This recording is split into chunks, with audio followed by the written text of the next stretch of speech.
Welcome to Pindar Poetry. We hope you learned something new. You begin by confirming prerequisites and then act.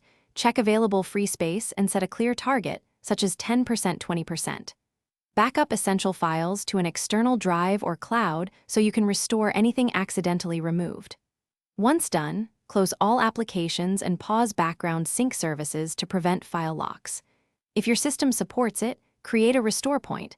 This protects system files. Now proceed with the first cleanup steps. Remove temporary files and browser caches to reclaim immediate space. You now tackle the complex middle work. Run a disk analyzer to identify large folders, old backups, and duplicate files so you target the biggest gains first.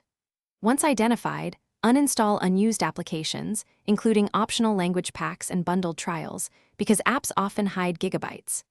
Move bulky media, videos, ISO files, and photo libraries to an external drive or archive them with compression if you must keep them. Make sure to empty the recycle bin and verify cleanup results. That confirms you removed what you intended to remove. You finish by consolidating gains and preventing recurrence. Run disk defragmentation or trim for SSDs, and execute built-in maintenance tools to repair file systems and optimize storage.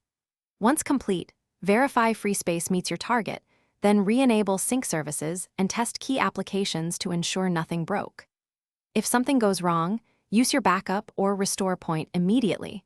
Restore only the affected files to minimize disruption. As a quick troubleshooting tip, check system logs for disk-related errors before restoring, so you avoid repeating the same mistake. Thanks for watching. Consider subscribing if we helped you.